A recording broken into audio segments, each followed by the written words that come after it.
कृपया सहयोग के रूप में हमारे चैनल को सब्सक्राइब करें, वीडियो को लाइक, कमेंट व शेयर करने की कृपा करें ताकि हमें आगे कुछ और नया करने की प्रेरणा मिले और आप इस शांति और नैतिकता की उपलब्धि के यज्ञ में सहयोग दें।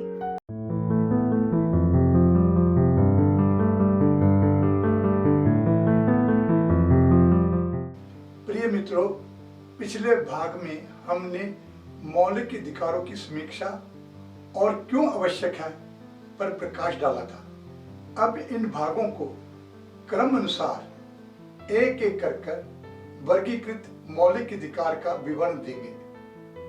आज हम समानता के अधिकार संवैधानिक रूप से बताएंगे। सामान्य भाषा में समानता का अर्थ किसी समाज की उच्च स्थिति से होता है जिसमें उस समाज के सभी लोगों को समान अधिकार या प्रतिष्ठा प्राप्त होती है। सामाजिक समानता के कानून के सामने समान अधिकार एक न्यूनतम आवश्यकता होती है जिसके अंतर्गत सुरक्षा, मतदान का अधिकार, भाषण की स्वतंत्रता, किसी सार्वजनिक स्थान पर एकत्र होने की स्वतंत्रता, संपत्ति का अधिकार, सामाजिक वस्तुएं एवं सेवाओं पर समान अधिकार आदि आदि होते हैं। सामाजिक समानता में स्वास्थ्य सेवा को प्राप्त करने की समानता, आर्थिक समानता तथा अन्य सामाजिक सुरक्षा भी आती है। इसके अलावा समान अवसर तथा समान दायित्व की भी समानता के अधिकार में अंतर्गत होते हैं जो सरकार द्वारा अर्जित किए जाते हैं। सामाजिक समानता किसी समाज की उस अवस्था को प्रदर्शित करती है जिसके अंतर्गत उस समाज के सभी व्यक्तियों को बिना किसी भेदभाव के सामाजिक आधार पर समान महत्व प्राप्त हो, चाहे वह किसी भी धर्म, जाति या लिंग का हो। समानता की अवधारणा मानकीय राजनीतिक सिद्धांत के मर्म में निहित होती है। ये एक ऐसा विचार है जिसके आधार पर करोड़ों लोग सदियों से निरंकुश शासकों, अन्यायपूर्ण समाज व्यवस्थाओं और लोकतांत्रिक हुकूमतों या नीतियों के खिलाफ संघर्ष करते रहे हैं और करते रहेंगे।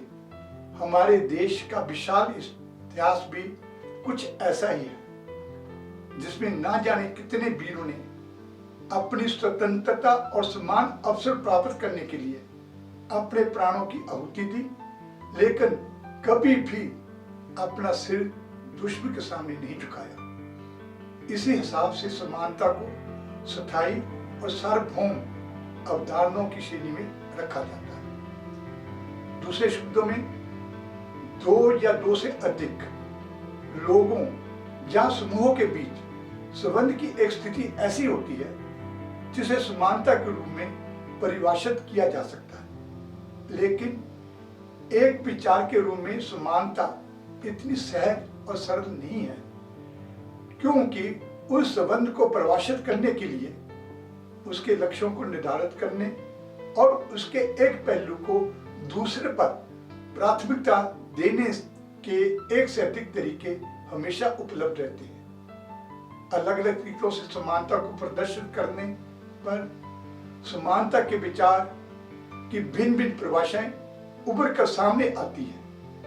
प्राचीन यूनानी सभ्यता से लेकर 20वीं सदी तक इस विचार की रूपरेखा में कई बार जबरदस्त परिवर्तन हो चुकी है। बहुत से चिंतकों और बुद्धिजीवियों ने इसके विकास और इसमें तब्दीलियों में योगदान किया है, जिनमें अरस्तु, हाब्स, रूसो, मार्क्स और टोंकवील जैसे महान विचारक प्रमुख थे। आदरणीय सज्जनों, भारत के संविधान में समानता के अधिकारों का स्थान बहुत ही प्रमुख है। भारतीय संविधान के 3 भाग वर्णित मौलिक अधिकारों की सूची में समानता के अधिकारों को भी स्थान दिया गया है। ये अधिकार अनुच्छेद 14 से लेकर अनुच्छेद 18 तक व्यापक है, जिनमें देश के प्रत्येक नागरिक को सभी क्षेत्र में समान अधिकार प्रदान कराने की बात कही गई है। आइए देखते हैं किस प्रकार संविधान में समानता अधिकार को रखा गया है। विधि के समक्ष समानता का अधिकार में भारतीय संविधान के अनुच्छेद 14 में इस अधिकार का वर्णन किया गया है। विधि के समक्ष समता का अधिकार यह भी अर्थ है कि जन्म या विचार या संप्रदाय के आधार पर किसी भी व्यक्ति को कोई विशेष अधिकार नहीं होगा तथा देश का सामान्य कानून सभी वर्ग के लोगों पर समान रूप से लगाया जाएगा। कोई भी व्यक्ति देश के कानून से ऊपर नहीं होगा। देश के सभी लोग देश के साधारण न्यायालयों की अधिकार सीमा में होगा। प्रत्येक व्यक्ति चाहे वह देश के प्रधानमंत्री हो या सामान्य जीवन स्तर में रहने वाला, गरीब किसान हो या कोई विदेशी व्यक्ति हो, यदि उसने देश के राज्य क्षेत्र के भीतर किसी प्रचलित कानून का उल्लंघन किया है तो वह व्यक्ति अपने उस कार्य के लिए समान रूप से जिम्मेदार होगा। इसी तरह आम नागरिक पदाधिकारी भी भेदभाव नहीं किया जाएगा। इस क्रम में केवल राष्ट्रपति और राज्यपाल को इस अधिकार में कुछ छूट मिली है। राष्ट्रपति और राज्यपाल अपने पद के किसी कार्य के लिए न्यायालय में जिम्मेदार नहीं होंगे। इस तरह इनकी पदावधि के दौरान इन पर किसी न्यायालय में कोई भी फौजदारी का मामला दाखिल नहीं किया जा सकता।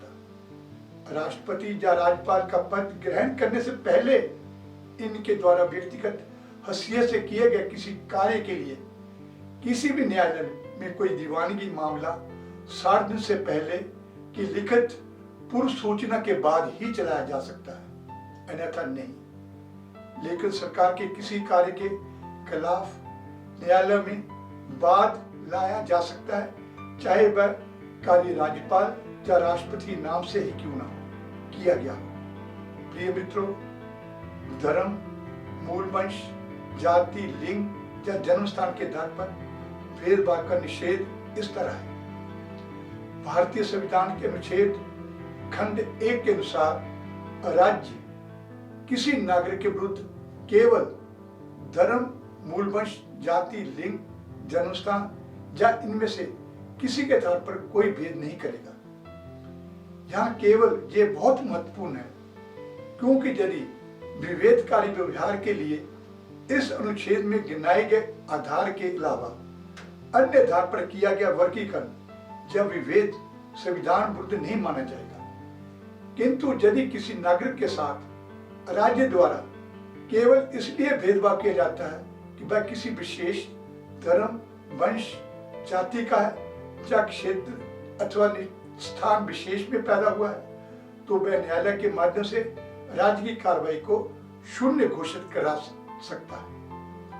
भारतीय संविधान अनुच्छेद 15 खंड 2 इस प्रकार है।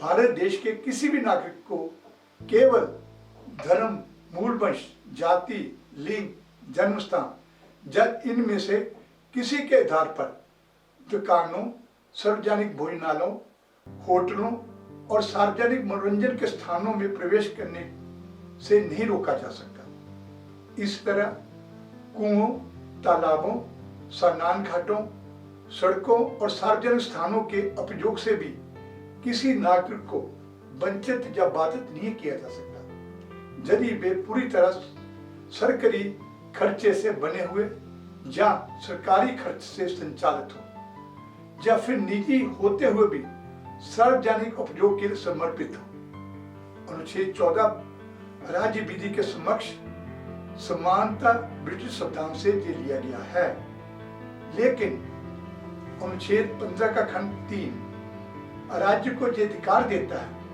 कि वह स्त्रियों और बालकों के कल्याण के लिए विशेष उपाय कर सकता है। इस तरह खंड के 4 के अनुसार राज्य सामाजिक या शैक्षिक रूप से पिछड़े वर्गों के लिए या अनुसूचित जाति या जनजाति के लिए विशेष उपाय कर सकता है। ठीक इसी तरह अनुच्छेद 15 खंड 1 में जाति के आधार पर भेदभाव का निषेध होते हुए भी अनुच्छेद 15 के खंड 5 के अनुसार राज्य उन वर्गों के लिए शिक्षण स्थानों में प्रवेश हेतु आरक्षण या फीस में छूट आदि विशेष उपाय कर सकता है। दोस्तों, संविधान में लोक नियोजन के विषय में अवसर की समानता का अधिकार इस तरह है। अनुच्छेद 16 के अनुसार देश के समस्त नागरिकों को शासकीय सेवाएं में समान अवसर प्रदान किए जाएंगे। इसी अनुच्छेद 16 खंड 3 के अनुसार संसद कोई ऐसा कानून बना सकती है जिसमें किसी विशेष क्षेत्र में नौकरी के लिए विशेष क्षेत्र के निवासी होने की शर्त रख सकती है। अनुच्छेद 16 खंड 4 के अनुसार देश के पिछड़े नागरिकों को उचित प्रतिनिधित्व के अभाव से आरक्षण की व्यवस्था भी की जा सकती है। सबसे ज्यादा महत्वपूर्ण यह है कि समानता लाने के लिए भारतीय संविधान अनुच्छेद 17 के अनुसार अस्पृश्यता का अंत किया गया।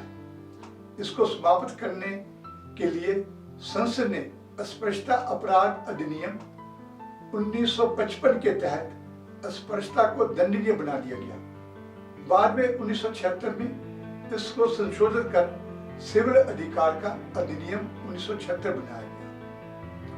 भारतीय संविधान अनुच्छेद 18 के अनुसार शिक्षा और सैनिक क्षेत्र को छोड़कर राज्य द्वारा सभी उपाधियों का अंत कर दिया गया है। अनुच्छेद 18 खंड 2 के अनुसार भारत का कोई भी नागरिक किसी भी विदेशी पुरस्कार को राष्ट्रपति की अनुमति के बिना ग्रहण नहीं कर सकता। राष्ट्रीय पुरस्कार या दूसरे पुरस्कार जो जनवरी 1954 में भारत सरकार ने राष्ट्रपति व्यक्ति के माध्यम से स्थापित किए गए हैं या वैधानिक नहीं है, यह पुरस्कार गणतंत्र दिवस पर प्रदान किए जाते हैं। ये पुरस्कार जैसे भारत रत्न, पद्म भूषण या पद्म विभूषण, पद्मश्री मात्र व्यक्तियों को समाज अथवा देश की सेवा पर प्रदान किए जाते हैं। बालाजी राघवन बना भारत सन 1996 में इन पुरस्कारों की वैधानिकता का प्रश्न उठाया गया था, परंतु सर्वोच्च न्यायालय ने इन पुरस्कारों को शैक्षणिक क्षेत्र में रखा। न्यायालय के अनुसार समानता का यह अर्थ नहीं कि गुणों की अवहेलना हो, परंतु पुरस्कार प्राप्तकर्ता इन पुरस्कारों को अपने नाम के साथ जोड़कर इनका दुरुपयोग के लिए स्वतंत्र नहीं है। अनुच्छेद 18 खंड 2 कोई भी भारतीय नागरिक किसी विदेशी राज्य से उपाधि प्राप्त कर सकता है। 18 खंड 3 यदि कोई विदेशी भी भारत सरकार की सेवा में है तो बिना राष्ट्रपति की अनुमति के विदेशी राज्य से कोई उपाधि ग्रहण नहीं करेगा या घोषणा आत्मिक है, इसमें कोई दंडात्मक प्रावधान नहीं है। यह थे हमारी समानता के बारे में कुछ अनुच्छेद या धाराएं। अगले भाग में लोकतंत्र के आगे नैतिक भौतिकवाद भाग 10 हमारी स्वतंत्रता पर आधारित होगा, जो मौलिक अधिकार है, अति आवश्यक है और समाज और जनता के लिए महत्वपूर्ण।